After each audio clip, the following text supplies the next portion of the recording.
time for a Thavas update. Thavas is still a multi-attack based type of deck, reliant on its rearguards to enable the Vanguard's ability. Depending on the Vanguard, you're able to get different effects such as restanding and also power-ups, with a few different options of power locking and also building massive advantage and retiring your opponent's resources too. For the most part, Aqua Force has a little bit of everything, in a way jack of all trades. And thanks to History Collection's title board, Errata, we're able to generate 2 Excel circles and take advantage of those with cards such as like Pursuit Assault and also restanders such as like Benedict and Title Assault. We also have the Phenomenal V Promo Grade 2 that is not only helpful in consistency, but also another restander that gets power that we can rely on as well. For the most part, the Thavas core is pretty consistent with most players, with slight variations that you can account for, particularly in matchups, but also help with mitigating some of the deck's problems depending on the cards that you use. Also, real quickly, there is a giveaway that I'm going to do, thanks to my metal cards as well, for these phenomenal custom energy counters. As you can see, I still have my stoicheia one with different types of markers. They were so kind as well to show different ones as well. Here's a couple as well so you can see it.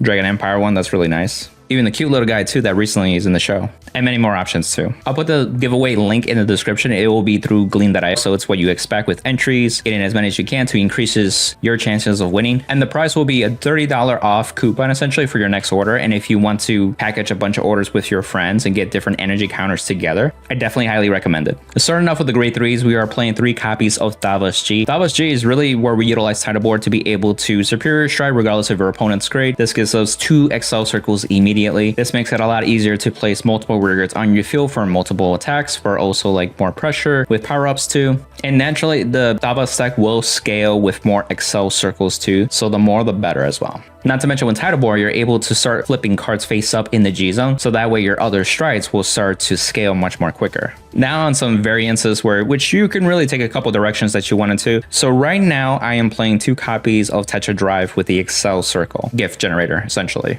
A couple directions that you can go. Instead of these 2, you could play the 2 Valeos instead to have access to power lock. That actually is pretty good against like decks such as like Inez and also even Vanquisher that can basically beef up their Vanguard during your battle phase. Especially Inez, that it's a really difficult matchup if their Vanguard's already like 28k base essentially. Other alternatives that you can do is general like Excel gift markers. So you could do Genovia as a card like divinez. If you want to focus more on Vanguard specific cards or more rearguard based such as divinez or even the V Thavas as well, that's also a good option too. You can play those as well. But in this current iteration, I went back to Tetra Drive for 2 reasons. One, the Excel gift is much more appreciated in the long run in a variety of matchups too. Sometimes if you did Valeos, you will be limited to 2 Excel circles because of title board. And if you didn't go into title board before, you'll be limited out to no Excel circles. So that can really hurt. So just having more cards like generate gifts just is helpful. Not to mention with cards like Pursuit Assault, you're able to scale a lot more for those cards so they can hit a little bit harder too. The other aspect about this card, it has the blue wave name. So you're still able to use a card like Flood Hazard 2 on your typical turn 4, turn 5 turns. It's a great mid-game stride, especially if your opponent's still a low damage, or maybe your field is not the best too, or your opponent is using Hanole against you and, you know, having an extra Vanguard attack to get around it to an extent does help a little bit with that as well. Not to mention, you're like just having your Vanguard going quad check and then 1 check is very scary. So you basically see 5 drive checks too as well. Now for the rest of the grade 3s that I do play is 1 copy of Benedict. He's basically under the title Assault, but in grade 3 form. So he's flexible because you could discard him in the initial stride with title board if need to be. He also is 10k base. So if you put this on the Excel 2 marker, he can hit with 15 and then 10.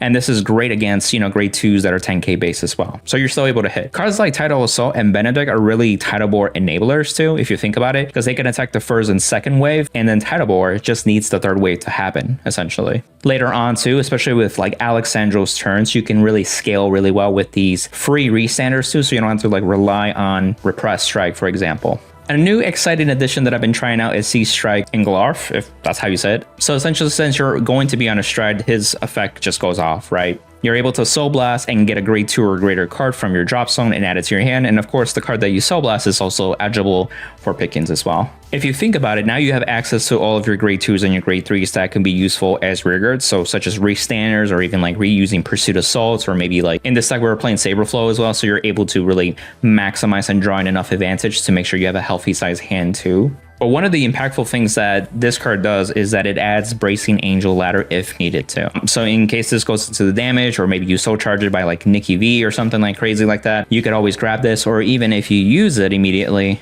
against like the Shurinori matchup, for example, or any like resistance type, so you can just do your turn without any like disruptive play ruining your columns and your attacks and your attack pattern and all that stuff. Bracing Angel Ladder just helps a lot with that, and so just having the C-Strike just helps with like a little bit of more consistency of grabbing it again. Against the Shurinori matchup, you could even just grab this after usage and just have an order card in your hand, so when they do the Ren, you at least have one order that you can ditch on that skill. There's also neat interaction with Genbolt. Since Genbolt looks at the top 7 for cards to call, you can attempt to call the Bracing Angel Ladder, and by default, Bracing Angel Ladder immediately goes to the drop zone. And if you so happen to either call C-Strike or you have a C-Strike in your hand, you can then immediately call it and use it to grab the Bracing Angel Ladder, so you're ready to go for that turn as well. This is one way to like dig deeper into your deck, in a way search for Bracing Angel Ladder, which will come up in matchups, and it's just really nice as a card that you could just put into Soul and really draw a card too. Also, if you're on the Flood Hazard turn, your Vanguard actually will get 5k, so having a restanding Vanguard, whether you're a grade 3 Tetra or the Flood Hazard Stride, just having an extra 5k is appreciated. 4 copies of the grade 3 heal. You want to survive early on. Aqua Force needs new G-Guards, and I'll talk about that at the end of the video too as well. So just being able to guard early sometimes to stay at low damage, whether it be 1 or 0 damage, is still actually advantageous for us to really survive in the long term.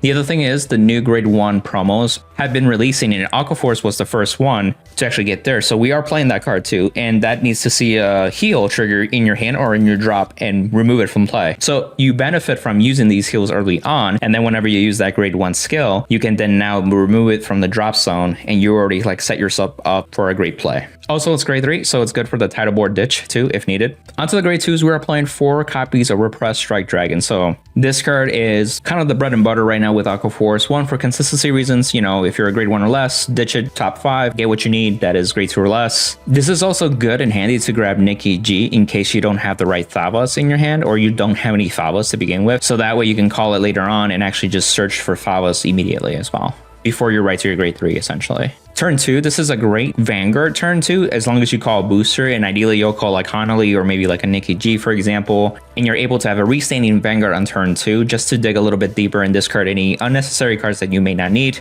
Also, in some matchups, if you went second, then you can just ditch like the 5k ticket shield and get something that's actually like combo piece from your deck essentially. If you rip a crit on that first attack too, pacha, you know?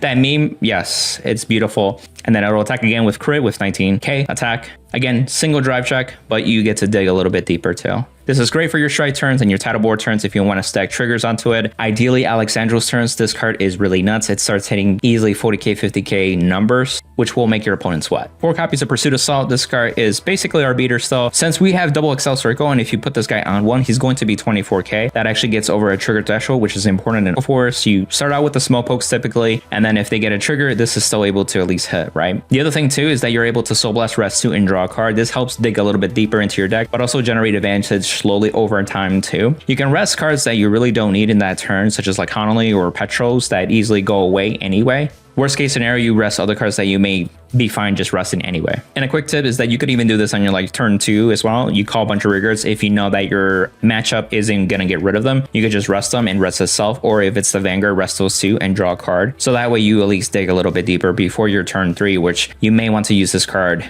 attacking wise at that point. To help with the restanders, we are playing 2 more copies of Tidal Assault. He's free, very similar to Bedon but he's the grade 2 version. Again, Tidal Boar enabler, and then later on, he's just great for like Alexandro's restanding shenanigans too. You have Saber Flow now, 3 copies, and so this card has a love-hate relationship with some people. There are people that just don't like this card at all. I feel you. It is AK base, it's GB1, and it has to be the 4th battle.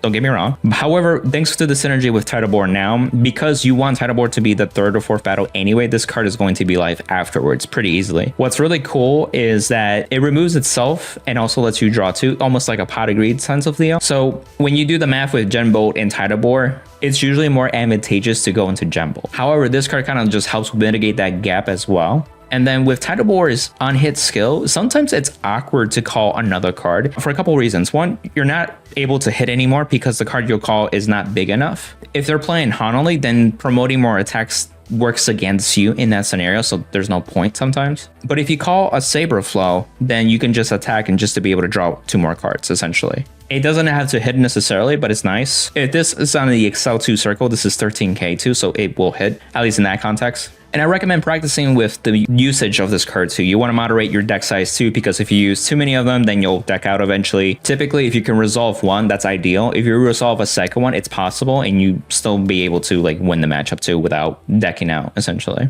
Again, it's nothing that we're not familiar with, like abusing Jumbo, especially if you had to go into a second Jumbo, things of that nature as well. Onto the grade 1-3 Baragios. So this is super phenomenal because it's consistency for our grade 3 rights, for our grade 3 targets that we want to use as a rear guard, or maybe like bracing Angel Ladder, or defensively with grade 3 heals. So this card in itself with those cards in tandem is very valuable for this deck. Furthermore, you can actually consistently try to dig deeper for like the Tetra Drive that you want to write for the next turn as you proceed with your turns. Even try to seek for bracing Angel Ladder that way too until you finally hit it at that point. This triggers when it's called from hand, so if you superior call it with Tidal Bore or even Valeos, it does trigger as well. And the other thing that's very important about this card is that it's a blue wave as well. Again, we're playing Flood Hazard as an option, so just having a blue wave that needs to attack that 4th battle is very vital. So we are playing 4 copies of Nikki, but 2 of them are the V version. You want a good ride target, check top 7 for Thavas helps a lot. Also as a rear guard, you can, doesn't always come up, but you can soul charge and also recycle some cards too, if need to be. And then 2 copies of the Nikki G, essentially. And this is what I was talking about earlier, where you can just search for the Thavas by revealing any grade 3 that you have.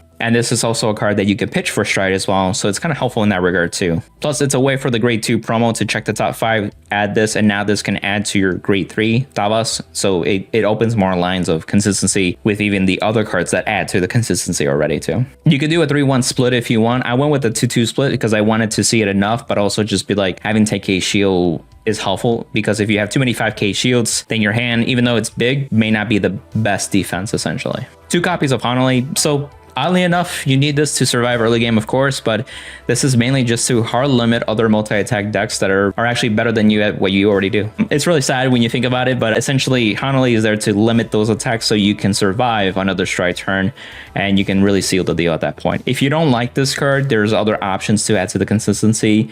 You can add more Baragios, you can add different options such as like Wheel Assault and even like the Penguin, for example. Which I do play one of the Penguin, but you could add more copies that way too. And the reason for Penguin is because you have some flexibility of like retiring it to countercharge if you need to aggressively push through a counterblast situation, essentially. I've considered cards such as like Jellyfish as well, where that card can Soul Blast 2 and countercharge too, but I feel like that's not always necessarily needed to. And if you really notice about my grade 2 lineup and pretty much my grade 3 lineup as a rearguard base, none of them really CB. With the exception of Repressed Strike Dragon, I should say. So then it's really until the strike turns later on after Tidal Bore, really you start using your CB. 1 copy of Sanctitude, because in this metagame you need it. It's good against like guard restriction stuff and also against the Shurinary matchup too. The last grade 1 that we were playing is the Unseeable Dragon. This card is the new series of cards that are coming out to basically increase our defensive quality. And this works in premium as well, because you're able to discard this for the cost of G-guarding. So now with the heals in this, now I have 5 cards to essentially G-guard. Now, as I mentioned earlier, Aqua Force G-guards are not that great, but in a way, it's kind of like GBA with Spike Brothers, where you want to G-guard a lot to start flipping cards face up in the G-zone. You just need to flip up more quicker, so that way cards like Alexandros have a beefier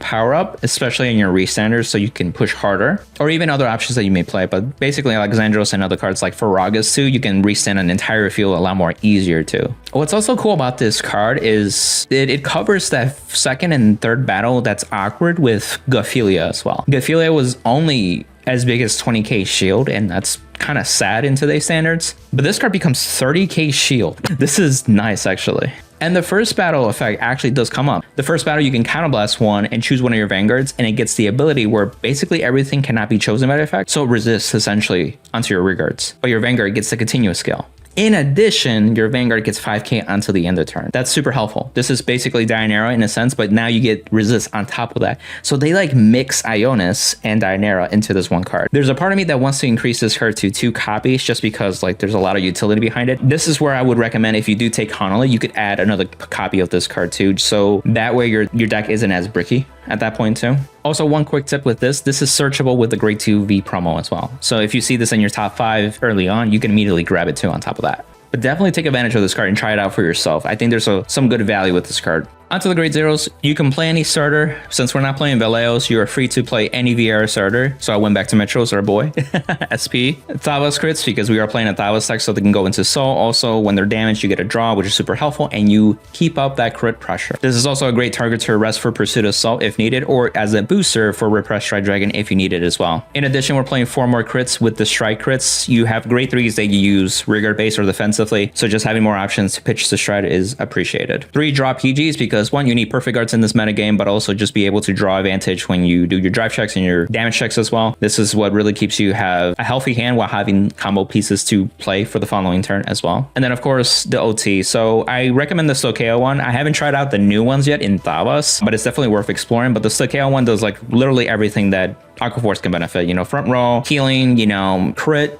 especially if you stack it on a restander. Just a very useful OT overall. Onto the strides, so harmonics, because we need it in this metagame for the ticket shields, and then of course 2 Tidal Bore, so you can go into it. 2 is really what you need. As mentioned, 2 copies of Flood Hazard, a Persona Flip, so essentially you just need that one turn to be able to Persona Flip. GB3, you'll get the extra drive check. This is also useful if you're in a situation where you can't really do much with your rearguards or you don't have any, you can have quad check, worst case scenario. But ideally you want to restand and take advantage of just like that mid-game. If not, you could also finish your opponent too if they're not ready for a double restanding turn on top of like restanding rearguards as well. Plus you'll see 5 drive checks, so there's more likelihood to see crits, and you could just stack them on your restanders. And the 1-ups essentially, you know, one copy of Jumbled because we still need it, and you could always get it into later. You could always ride Tetra Drive if you're going second and you feel like that's the best play too. You don't always have to go into Thavas to go into Tidal Bore, so that's another option too. You also play Alexandros, as mentioned. This card will scale a lot quicker thanks to the new grade 1. It happens more often. And as mentioned, it's searchable for the grade 2 promo, so that way you're able to start scaling those cards face up much quicker.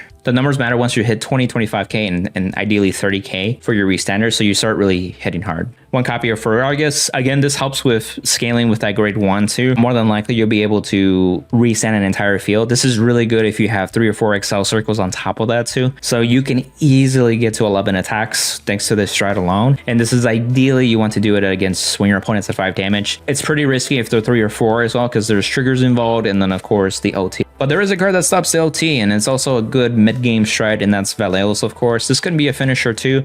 You could also draw some cards to recuperate advantage, even though in those plays. And again, this card calls from hand, so cards like Baragios and Nikki V or Nikki G will also trigger too, so you can like deck in and make that drive check a little bit scarier for them as well. Onto the G-Guards. 1 Dinero, as mentioned, she's big shield, 4 for battle or more. By that first battle, she's also able to give your Vanguard 5k for the rest of her turn if that comes up too. 1 Ice Berry, it's a free G-Guard, essentially first wave or 4 battle or more. We have Gophilia. 9 times out of 10, you're going to flip it with Gembold, or you could flip it with Ionis, depending on what your strategy is. Also, if you go into the Flood Hazard turn and you really need a counter charge, you can flip this, and more than likely, you're still GB3, so that really helps. It's just a strat in the moment that really doesn't need too many cards face up in the G zone. As long as it's GB3, it's at its maximum potential. So it's a little flexible on counter charging and without feeling bad that crap, I just made Alexandra's weaker or Ferragus weaker type of deal. 2 copies of Ionis Resist can be one of our biggest shield as well. And again, because it flips another G-Guard, this essentially will have 2 cards face up in addition to what you already have in the G-Zone too. And then 1 copy of Coburn. So sometimes like those like shield values, if your opponent has a massive hand, which most top tier decks do, you get at least 5k for every 2 cards that they have. So if they have a 10 card hand, that's already plus 25, which is a lot bigger than some of your G-Guards already. And that's the deck profile. I hope you enjoyed it too. Some thoughts moving forward. Thavas is pretty much in a really tight spot with this metagame. It has a hard time keeping up with other decks such as like Shiranui, for example, Night Rose, for example, Inez too. If you're not ready for, like, if you don't have the right cards at the right time too, it's just a really hard time with this deck in this metagame too. I still keep up to date because I do enjoy playing Aqua Force and especially Thavas. I feel like these grade 1s are a good step in the right direction too. Personally, we just need more support overall to really have Thavas or even just Aqua Force in general keep up with the metagame. I think the biggest thing that we also need, there's 2 things that we really need. We need a stride that regardless of situation, we're able to like seal the deal. The other thing we need is that we actually need a G-Guard that keeps up with today's standards. So for example, Shadow Paladin has the G-Guard that literally recycles 5 cards. Typically they're actual grade 1s, which they actually search for them anyway, and avoids deck out while also using a counterblast to, in addition, Perfect Guard. Like, what? You also have Genesis that also adds cards to the Soul, and if you add 3, essentially, you're able to reduce to crit of another rear guard or the same one that's attacking too. So now, like, it nullifies that attack as well, which really we need something like that one way or the other. I would personally like maybe something that's like the Shadow Paladin one, because you could deck out in this deck, so recycling cards such as like your grade 2s, that would be phenomenal. Not to mention being able to, like, later on being able to use a second gem bolt to grab those grade 2s. That potentially could be also an option that we can rely on later on. And of course, a Perfect Guard is a Perfect Guard because our G guards already just aren't that great to begin with, so we appreciate a Perfect Guard type of deal anyway at that point. Anyway, I don't want to ramble off and seem like this is a disappointment or in this metagame. You know, there are moments where, like, I'm playing this deck and I'm like, I could just be playing Night Rose or Shiranui that does the exact same thing, just a little bit better and differently, of course. But obviously each deck has their own aesthetic that I love and care for, and I still have fun with it. And so I do enjoy Thavas, and as you're seeing this video too, I hope you enjoy it as well. If you guys have any of these suggestions or even potential ideas or any theory crafting, I'm super open to that too. Feel free to comment down below too. Love to hear that. Share with the community too. Again, take this build and template it for yourself and tweak what you want. As mentioned, there's a couple ways you can go with the grade 3s too, but there's always more direction with the grade 2s and the grade 1s as well. If you want to support the channel, use affiliate links such as like TCG Player, 50 Card Shop, Trading Card Men, and of course Card Trader Zero. And then lastly, again, check out Dueling Guard's phenomenal anime products to increase your anime swag as well. On to the next one, amigo. Bye!